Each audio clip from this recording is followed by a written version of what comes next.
नमस्कार। बालक श्री राम के जीवन की महत्वपूर्ण बातों को हम शेयर करते जा रहे हैं और इसी क्रम में हमने अब तक देखा है कि पंडित रूपराम की पाठशाला में पढ़ते हुए बालक श्री राम ने कैसे अपने दोस्तों के साथ साधना का एक खेल बनाया और साधना के उस खेल में जब बात बढ़ते बढ़ते एक गुफा तक जाने की पहुंच गई, तब घर में बात पता चली, पाठशाला में पता चली।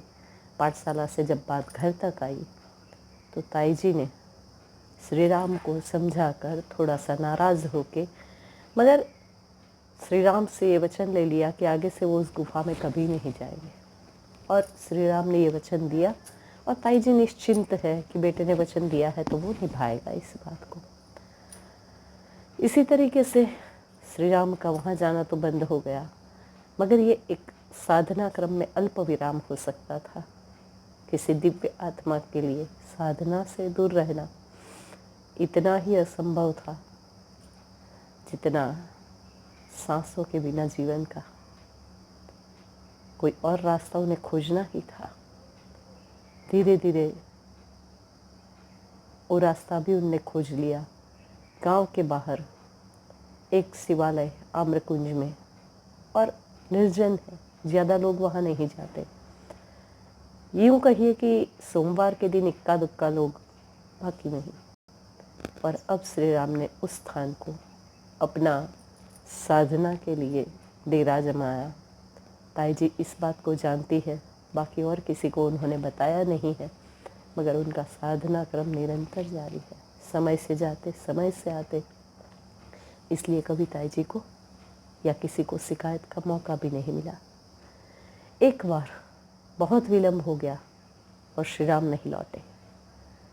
घर में पूरा हल्ला मच गया, श्री राम गायब है, गायब है। और जब बहुत खोजने जाने की बात आ गई, तब ताई जी ने धीरे से कहा कि गांव के बाहर आम्रकुंज वाले शिवालय में एक बार देख लीजिए।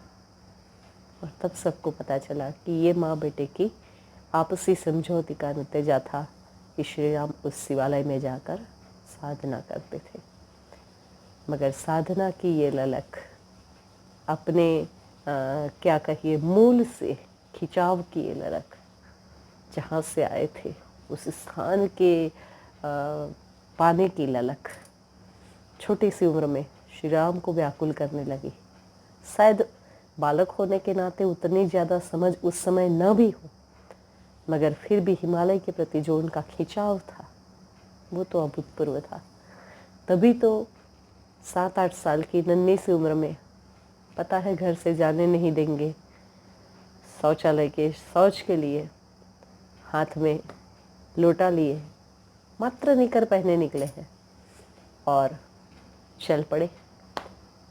बहुत देर हो गई, बच्चा नहीं लौटा, दौड़ धूप मच गई है, घर में हल्ला मच गया है, खोजने निकल पड़े हैं, कहीं नहीं मिल रहा है बालक श्री राम। उसी समय सहपौ से, उनके मामा गांव से कुछ लोग उनके घर आए और जब पता चला कि जिस घर में हम जा रहे हैं, जिस घर में हम आए हैं, उस घर का बच्चा सुबह से गायब है और घर में एकदम हल्ला मचा हुआ है, कोहराम मचा हुआ है, रोना धोना चालू हो गया है बच्चा गायब है करके, तो उस व्यक्ति ने कहा कि ऐसा एक बच्चा हाथ में लोटा है, निकर है, छोटी उम्र है, रास्ते में मिला था और उससे पूछा बेटा कहाँ जा रहे हो, तो बोले हिमालय। कहाँ मिला था? उस बात का पता लगाते हुए स्वाभाविक है श्री राम को वहाँ तो नहीं मिलना था, मगर फिर भी खोजते खोजते जब स्टेशन तक पहुँच गए, किस्मत अच्छी थी, ट्रेन अभी आई नहीं थी। श्री राम को स्टेशन पे ट्रेन की प्रतीक्षा करते पाया और उसे घर ले आए। एक बार पुनः ताई जी ने उन्हें संकल्प दिलाया, मेरे जीते जी हिमालय जाने की बात नहीं करो, जितनी साधना करना है तुम यहाँ करो, तुम्हारे लिए मैं सारी व्यवस्था जुटा दूंगी, मगर जब तक मैं हूँ तब तक तुम मुझे छोड़कर जाने की बात नहीं करोगे। और श्री राम ने इस बात का भी वादा किया कि हाँ माँ, अब तुम्हें छोड़कर कहीं नहीं जाऊँगा। मगर उसके बाद घर में श्री राम के लिए साधना के द्वार खुल गए। आंगन में एक हरिजन महिला आती थी छत को झाड़ू लगाने के लिए, ये उन दिनों की बात है जब छुआछूत हमारे देश में चरम पर था। गांव की उस छोटी सी बस्ती में थोड़े बहुत जो घर थे उसमें भी दो वर्ग थे, एक उच्च वर्ग, एक निम्न वर्ग। उच्च वर्ग वाले सब बढ़िया से रहते, निम्न वर्ग वाले लोग इन उच्च वर्ग वालों के घर में घर काम करते, झाड़ू पोछा लगाते या फिर आंगन में सफाई, माने सेवा का कर्म उनका। मगर ये उच्च वर्ग वाले उन निम्न वर्ग वालों को छूते नहीं। कोई प्रोग्राम हो, कहीं खाना पीना वगैरह भी हो, निमंत्रण पक्का मिलता, आते भी वो लोग, मगर बैठने की व्यवस्था, खाने की व्यवस्था उन लोगों की और उच्च वर्ग वालों की अलग अलग रहती। और उन लोगों ने भी जैसे इस व्यवस्था को बहुत सहज रूप से स्वीकार लिया था, इसीलिए कभी भी वो लोग ऐसा कुछ नहीं करते जिससे इस नियम में व्यवधान पैदा हो। और ऐसी एकदम क्या कहिए कठोर टाइप की बन चुकी इस व्यवस्था में एक दिन बालक श्री राम ने क्या समुद्र के शांत जल में, सरोवर के शांत जल में जैसे कोई कंकड़ फेंक दे और हलचल मच जाती है, लहरें उठने लगती है, कुछ उसी तरीके का बालक श्री राम ने एक काम कर दिया। वो छपको अम्मा जो आंगन में झाड़ू लगाने आती थी, एक दिन नहीं आई, 2 दिन नहीं आई, 3 दिन, 4 दिन हो गया और बालक श्री राम के मन में ये चटपटी है कि क्यों नहीं आई। कोई देखने वाला भी नहीं है छपको का, अकेली रहती है, कौन पूछे उसको क्या स्थिति है, क्यों नहीं आ रही है, कहीं तबीयत खराब है, कुछ है, कौन देखने जाए।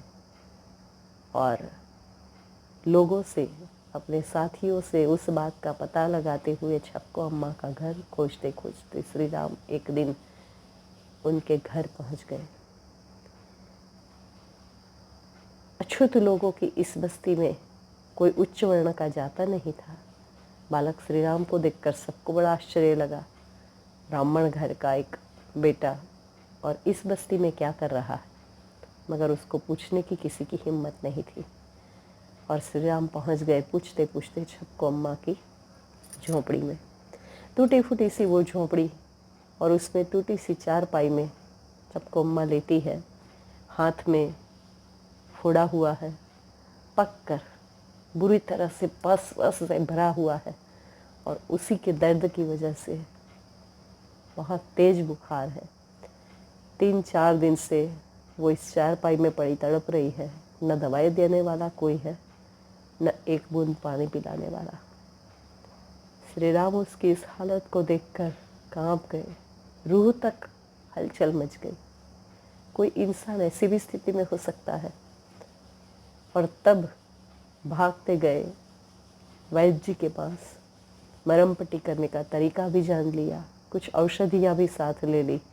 आए, चूल्हा जलाकर पानी गर्म किया, उस गर्म पानी से छपको अम्मा के घाव को धोते हुए धीरे धीरे धीरे मरहम लगाकर पट्टी बांध ली और कहा माँ मैं फिर आता। अब तक उसको अपने दर्द से थोड़ा सा राहत मिल चुकी थी। श्री राम घर गए, घर तक अभी तक बात नहीं पहुंची है।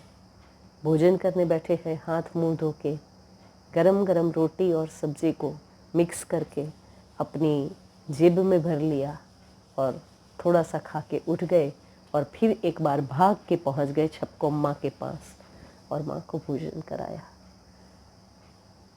काफ़ी अच्छा महसूस करने लगी है इतनी सेवा से छपको अम्मा, और उन्हें पूछ लिया बेटा आप मत आया करो यहाँ, आपके घर में पता चलेगा तो। मगर इससे पहले कि उनकी बात पूरी हो, श्री राम बालक ने कह दिया कि आप उसकी चिंता मत कीजिए, जो होगा वो मैं देख लूँगा, आपने मुझे नहीं बुलाया, मैं अपने आप से आया हूँ, इसलिए आपको परेशान होने की ज़रूरत नहीं।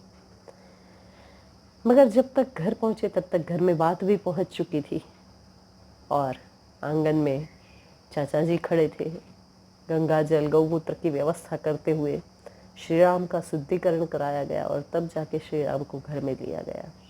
मगर दूसरे दिन श्री राम फिर चले छपको अम्मा की सेवा करने, दूसरे दिन फिर उनका शुद्धिकरण किया गया, तीसरे दिन फिर चले। रोज रोज का ये प्रायश्चित और शुद्धिकरण का विधान। और एक दिन श्री राम ने कह दिया, चाहे जितना गंगा जल बुला लो, चाहे जितना प्रायश्चित करवा लो, जब तक छपको अम्मा ठीक नहीं होगी मैं रोज जाऊंगा। तो उसके बाद घर के बाहर वाली कुटिया में श्री राम के रहने का प्रबंध कर दिया। मिट्टी के बर्तन में उनको खाना देने का क्रम चालू हुआ। और इतना कष्ट सहकर भी श्री राम ने छपको अम्मा की सेवा नहीं छोड़ी। धीरे धीरे धीरे सप्ताह भर की सेवा के बाद छपको अम्मा ठीक हो गई। और जब वो ठीक हो गई तब बालक श्री राम ने कह दिया, ठीक है अम्मा, अब तुम ठीक हो, मैं कल से नहीं आऊँगा। घर पहुँचे हैं, बाकायदा उनका गौमूत्र से और गंगा जल से प्रायश्चित विधान के साथ शुद्धिकरण करने के बाद उनको घर लिया गया। इसी समय कथा के लिए गए हुए उनके पिताजी लौट आए और जब उन्होंने देखा कि श्री राम का इस तरीके से प्रायश्चित विधान कराया गया क्योंकि श्री राम ने एक अछूत महिला की सेवा की है, तो पिता ने अपने भाई की जगह, परिवारजनों की जगह पुत्र को ही सराहा। उन्होंने ये कहा कि हर मनुष्य एक समान है। जब मेरे प्रभु ने ऊंच नीच में भेद नहीं किया, जब राम शबरी के घर बेर खाने जा सकते हैं, जब कृष्ण विदुर के घर बाजी खाने जा सकते हैं, जब एक दासी पुत्र नारद बन सकता है, तो फिर किसी की भी सेवा करने में कोई हर्ज नहीं। और पुत्र की इस तरीके से सराहना करके पिताजी ने जाने अनजाने पुत्र का साहस ही बढ़ाया था। जय गुरुदेव।